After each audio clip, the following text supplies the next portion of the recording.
Ebusiafo yamamu wache adamu ase Sompa television sunie anopa no sia brem kase no ena braso se yetena se ne de dan mo wadaro maya no wahye ne so se etwafa Sompa TV so no brekro na woti en kansante mantemu a eye Sompa 93.1 FM sanso ena bono mantemu for 8 de fa sunyane Sompa 98.9 ena bropoye fo nyina so etie e de fa nkranza Sompa 90.7 ensemo eba ne dos on the obetie bie wo mu no ene se enei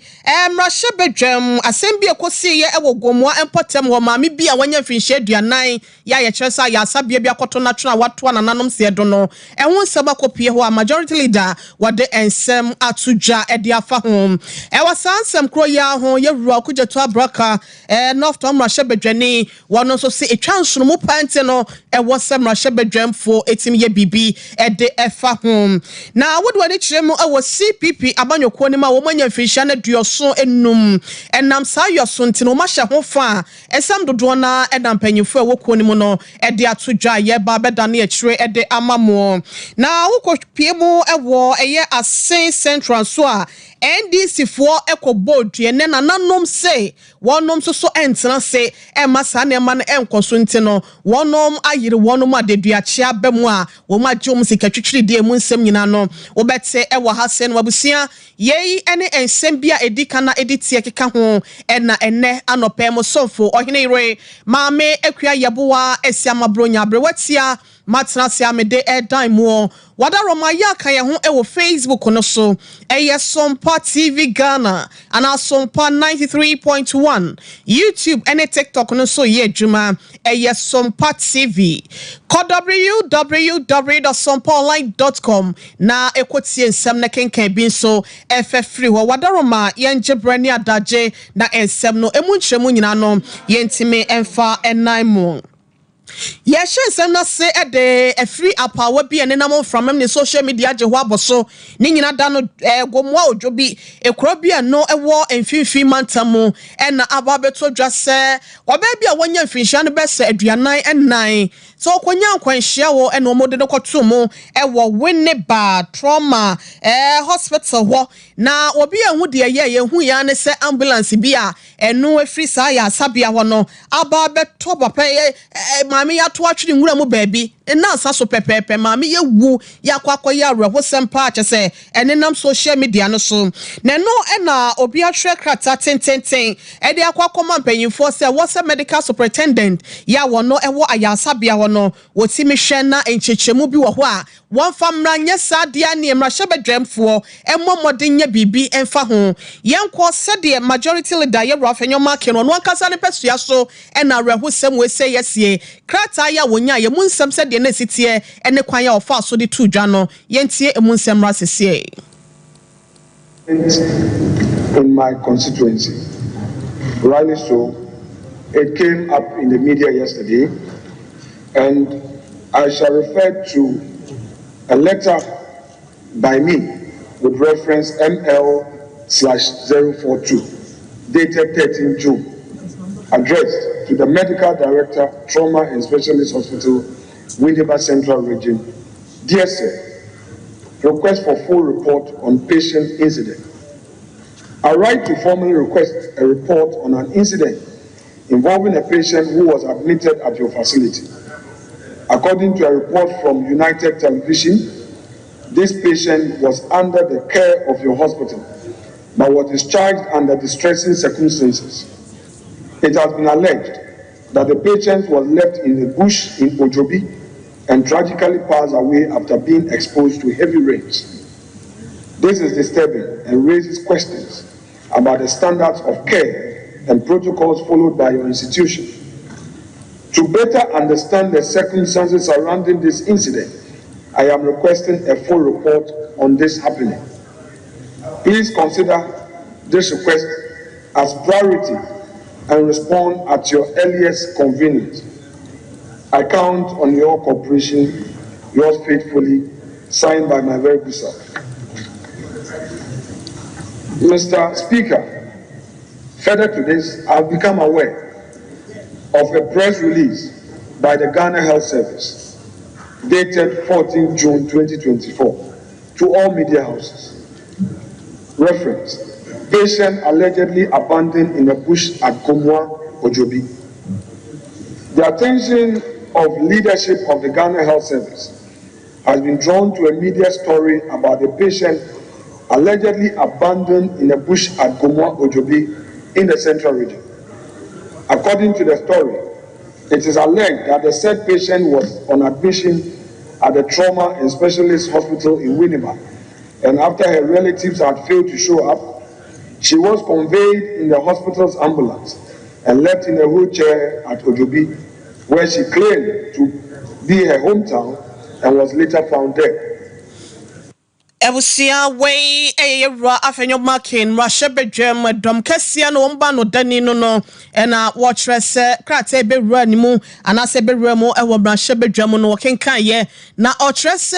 apomudin adwumaku no Ghana Health Service for mpanyimfo enso de krata babonte trese asem no se de asiesi na yare hosem nte no wonom so eba be ye hwehwemu ye siase na se ebo eye wo de wani kyeremu ewo Winneba eye ya sabia ya to ni din se a trauma and specialist hospital mpanyimfo na emodwuma ye for dia baby amra ne se no wono de beto na yesua de e de ama afoforo ebusua wonsem kro ye mu no na wo de wani kyeremu ewo North Tonga bato mpese so amra hwebedwane ye wo gyeremu e de ma adehye wo ho ewo mra hwebedwam no eye yewura okujeto abrakwa na yewura yi e kyerɛ sɛ de esi ye no eya awrehosem na wo hwɛ maame ya kyesa wo baatan na wakwakonya nkwanhia na wo so wa ba beda wa ya asabea enu nti na busuani bia ama wo nti no wo yi no akwakoto nwuram na ensu tobre wesese ensu otobo no se de be na wia ebo hye no anase bi mpa aboatie bi nyanya nkyere bi enkra ni bi na beba befum ne ho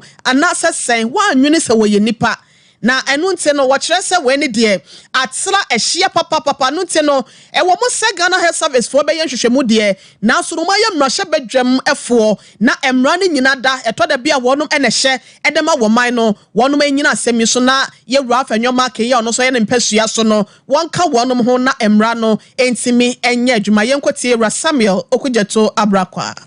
And I'm sure the Honorable Majority Leader will be concerned because it's a matter that happened in his constituency. The Winneba Government Hospital, it has been reported that doctors and nurses there just threw out a patient who had an accident. They couldn't locate the patient's relations. The patient says she comes from somewhere, Oboji or something of that nature, a UTV report. And then they just put her in the ambulance, went to dump her in the bush. After 3 days, Mr. Speaker, the patient died. This is a woman who lost her legs in an accident, a 44-year-old woman, traumatized. I mean, this is the height of inhumanity. And Mr. Speaker, this House must take interest. We have to summon the Minister for Health, the Ghana Health Service, the board and management of the Winneba Government Hospital. We cannot accept this. So, Mr. Speaker, this happened in the Majority Leader's constituency. It has to join us, so we constitute an urgent probe into this matter. This negligence, this abuse of the 1992 Constitution, and the gross violation of the Hippocratic Oath. Amamraya is no afia pema henkro eduokro mienu no etia ebusia ko Facebook no so na ekohwe wani so ade maame ya wanya efihia bese aduanan enan na wakonya accident in wheelchair na esi ne nchen wontimi nante ochese ya de POP kura hye ne nan a awerehosem bobo nse bi ase na yakwakoto maame ya twere chese se wode wani ekiremu ewo Winneba empotemo ehwo a eye trauma and specialist hospital ho wo ambulance na maame omo mani hu ye no echese no odemo mbeyi ne to on omu hu na busuafo eno ntino omu nso ntimi nye no ento ho omu afa na nko social welfare ho omu afa na nko baabi nwuremu na maame osefata na nsaso o hwa anwanse na to agu ne so sei a ya de ntomase ne bi akata no ho a na nsaso wawu enti de aba no no rahye bedwamfo nso ese wo mbehwe enti megide ye se bibia bekoye na pepepe ne atentene ne nso no akode amama me Nyankopɔn fa ne kra ensie baby pa efa emayen ebusia yakoye nim ewo ensefo from a na yewramo ewo CPP akokoni enso amanyoko nim na afia pem ahenkro aduanan enkro 1949 ena Dr. Osajefo Dr. Kwame Nkrumah wo hwe ya wone ne mpanyimfo epempa madwene ete amanyoko yi wono mpo ene kyeremo ede omayi ekogye eyefa ahodie ede mayen na enam sayo so nte no wo hwa sede niema asia ye no ayese CPP yete wonom ka ayese yente wonom nka wonom finhia aduoso enum imu no wonom ababonten akeka won ho kyerese sede niema si kwo no wonkote na kra na wo hwe sede na enuada wonom ebo dompem ewo eye Dr. Kwame Nkrumah no ankasa ne Memorial Park ho ba bia wo kra no na wonom koye amamre ne amane ewo ne naso a na kyese Ghana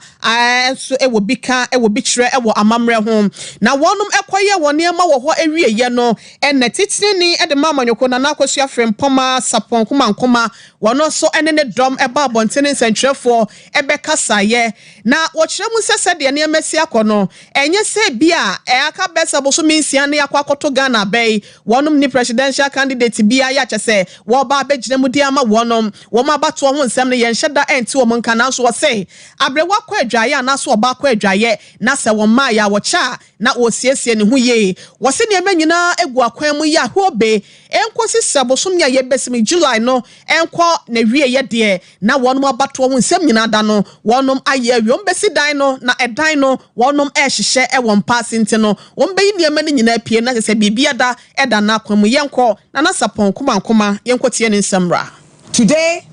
there have been discussion of peace,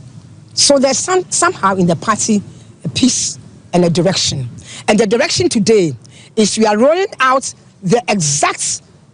program that was given to us at the NEC before the confusion, which came to CC and was approved, so that by July, the third week in July, we would have our Congress. But from now, the organizers would give it out,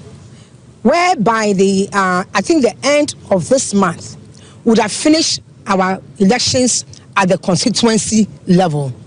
The following month, early part of the month, would have finished our elections at the regional level. And then we'll be able to finish the final one by the middle of July, the end of July, the entire the Congress that will pick our flag bearer. But that doesn't mean that we are sitting down, because the constituencies have already worked.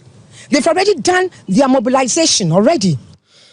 Ebusia enipo yete nenken eyetitene edema CPP amanyoko no nana akosua frempoma sapon kuma ene ni den wonu mabo mo ho pante no eno July enfifi ho nko na wie ye de na constituency elections, regional elections ne national one nyina na tese wonum ewrem wo ho ntini bibia eda na akwam ne semo a wose eno no na yewrem ewo eye empanyufo ya tertiary education workers senior Ghana tewu wonum etia no mu Technical University Administrators Association of Ghana and na afe Technical University Workers Association wonum nyina aka won ho abomu ekyerese aban no ne bi ebetimi abo wonum ebasa watwentwe hu ensem no ebetimi akoya eya na enwanan bi efri aban no ho eba wonum enchen na wakyerese na nsen no atoto apeka krenti wokoto asra aban se wonhwe na wonsiesie niema efa niema entoto na akwam fama won sebe ya adesua ene adekira ho nsem so no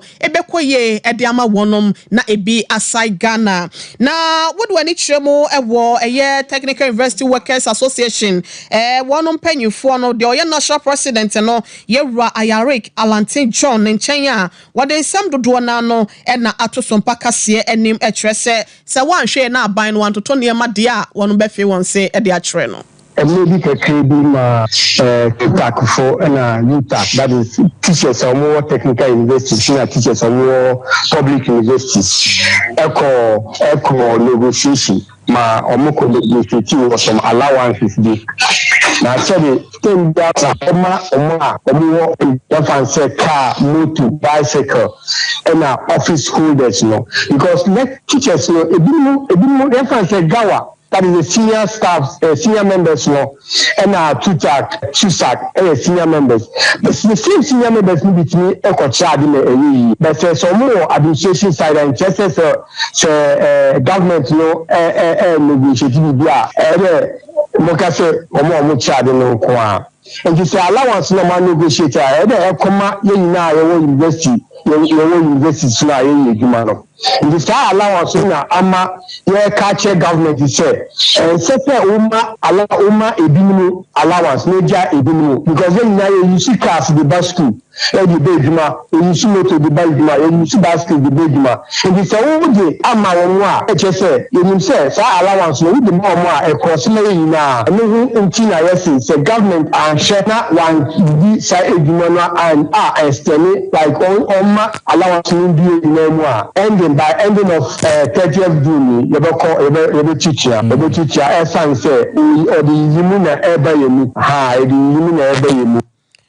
Ebusia deɛ ɔkasa ye Ra Ayalik Alantin John wono and president national president at the Technical University Workers Association and ayekɔ ekotie no na kyese ye nyina ye ekɔ na wo hwɛ bi no wan hwɛ bi dia na esikoko football bo wo munua anim nti ne yɛmpa asema wono ma na ban enhwɛ nye bibi emfa ho ansa na ka kye we ye wonsɛm a wɔde eto edwa na nsɛnyada na abato komisa no wonom ebie ekwan moto wose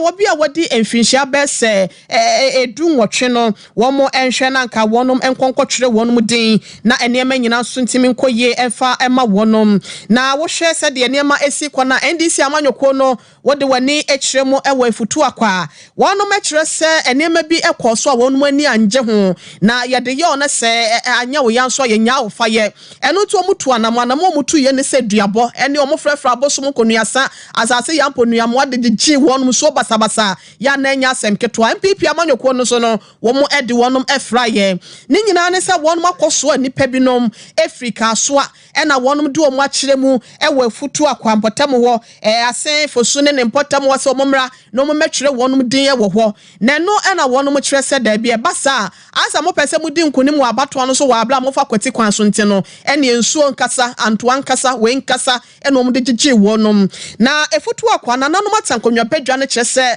ade a yechi ne na yechi duabɔ wonum abra wo ho na de anya no so na enye nti no wonum entena frama ho ema ne metu ho a wonum entena fofo ho mandane ne kwaye na ekyere ne buo no aye wonum buwa nti no anase budin nti no womo asamo womo ya womo ekyere se ene ehina ponkoto abese de womo fam no mo wi a sika so eka ho yenko na bafo asare wono ena enei wodi animu a wode eye kwadubo ede bobo wonum ne niam ahodo ye wose wonum ye na enema etodin yekotie ne nsemra say that brother the catch roll so ubogina na utwa ayemo anana so abuja ehwe afase no so a that is how frame moja basas no bawo yan die nema bring but him say nyambasa se ubefre se yade shi moja ehwe woti said I am one game few good but that's a moja few good people asase so a and also so far so the no need yet to akra wo be so if you say omunya fun so bia na so ya papa bi so age on pay for so on be so but na also far so that ba ye ni ade share so aparo dem pele science no o se penalty sia but na the president to say amanye bi e dey mo the day pata na nanom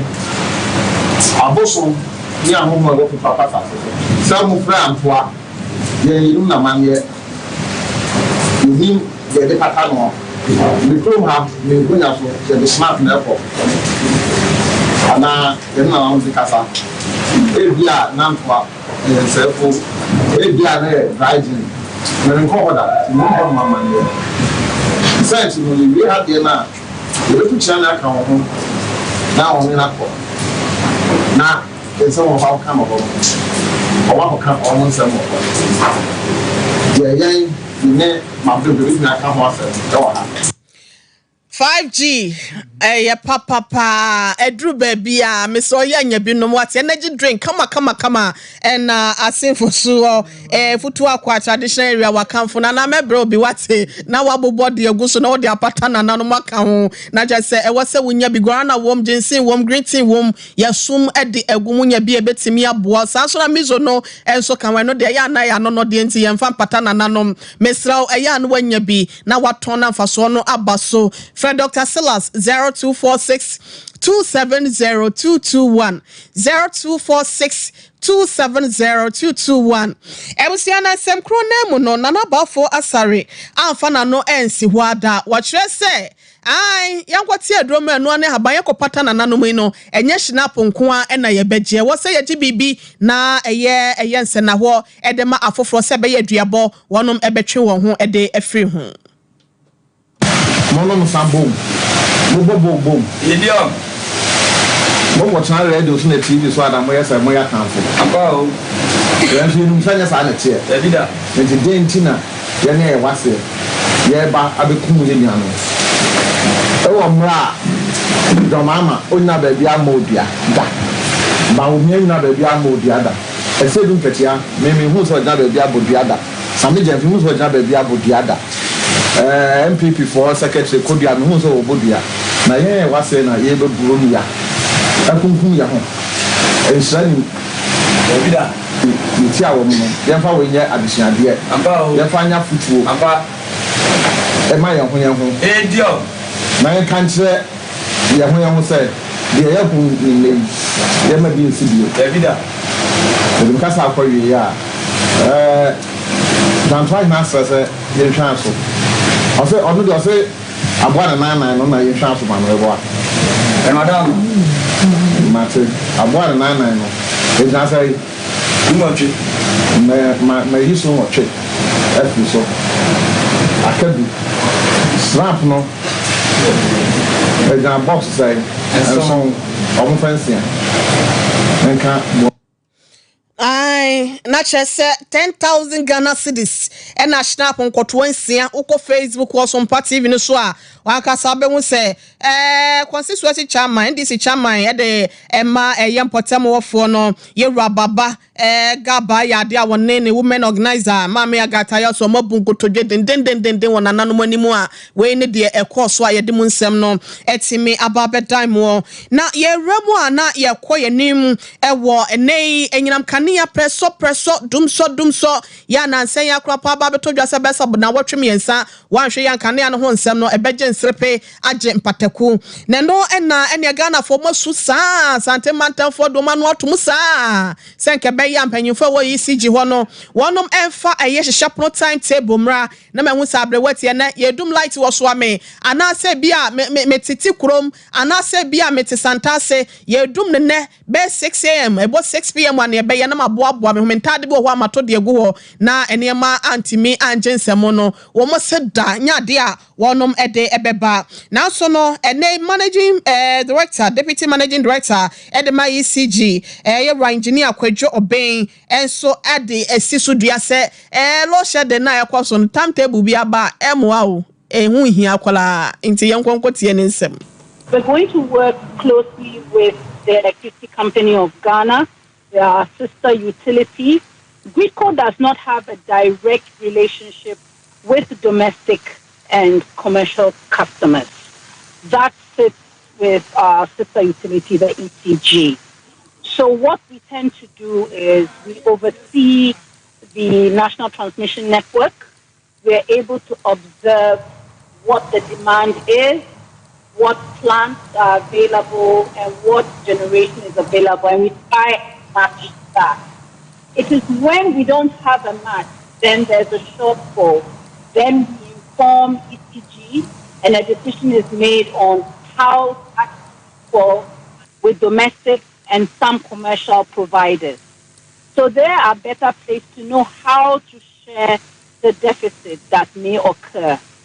But I must say that it does not mean that this is going to be every day. There might be some days where there is no deficit for any load. So that is why we said that it's not very clear to us what the projections are on a daily and Elsia, Madame Difa Bampo no and director at the corporate affairs. See Janasa Greek Quadrum Konum no say dear one no diabano, and yes, say be a one bend the whole day near bedroom kakra, not just say a sock kakran and in mono, and they say one for how kakremono be here fem go, be a buso, and sana one more to me, and my power no to me edgina, and no, say one quadri on and send this if one penny for be the betruja, as a fool once and someone. And na amakane no sanso na mpanyimfo bi nyintum Greek mpanyimfo so ababonten trese se de ne masia no wonom ebehia fuel anase fem go na etimi amankane no agina so na ensem we se ho no na kane panyipa ya no ne mansending kita ho de PULC entem ginafo de ma wonom mayanyam kane ansuo ne amafo entem no nana ya jantoa enso trese timetable ne de ho hia amafo nkebe ya isi jo munya so den ene twan sem na wono mo ye no amafo na omo yuso no omo so omo hia komunje musa emfama wono. I believe that that is a bit unfortunate because especially with the current one we are going to face because of the gas shortage and the maintenance at WAPCO, they should be able to give us a timetable because they know the load that is going to go off, and the load represents consumers what they consume. So you would know that if you are shedding 200 megawatts, 200 megawatts covers maybe an area of maybe 10 regions or something, an example. So they should know. They should sit down and do work and divide it. You see, we should stop this political things that we are doing. The government doesn't want a schedule to come out so that there is specificity that there is low schedule. But if you don't bring out the schedule, and in my house, my light goes, I know it is low schedule. Nana ya jantua ene yetene kan yenya manyo sem ye di rewran kan no abane nim so the timetable by bekasa dum so asa abante no ebese na aban na gunanimu ase ba yenya manyo sem no fanto nchene yenya de bebo magana de hye ebusia mizo drink no nya bi na entimi mu 5G meza no so ye kan for de ama ba bi e to drinks original anase authentic shop bi ano ebi ewo ho nsanya nkan bi amesro na wa Fred Dr. Silas wo ye wo to bedin wo ya ye fro wo ye Jumedie bi abeton sade afred domo a na wanya bi dia serve wonom 0246 270221 0246270221 na ya Jones baby a wo bia no ye de bi etimi abrel ye fa sedama ye Rasante ye bo Benedict wo yesamfo panyin new school ya mo Sompa 93.1 kase dem Kumase Sompa 98.9 kase dem e wo sunyane kwenya kwa brono mana na poko chiame ni mo siemu nyina da wonom afemu emwa eka ho ena nsemu ebedan mo sanso na bro payment fonso wo de wani chemu on kranza Sompa 90.7 apam dada papa to systematic money brother flip mo wa na champo mu nyina ka ho na ensem no etimi eba ye ma pk eno chinchin fidie ne from edema me azuka na Kelvin so eboa ye ehwe social media no ema me ekobeje sesempre mo bema wono so na Sompa TV ne so no wo twa ye fa ho awadaroma wonya ye ehwe ye tie nsempa bi medi de wo hene ire ma me ekua ye boa asiama bronya obetimi aframa brewatia anopemi na meje brani adaja mede nsem no ebe so mo na ya memenda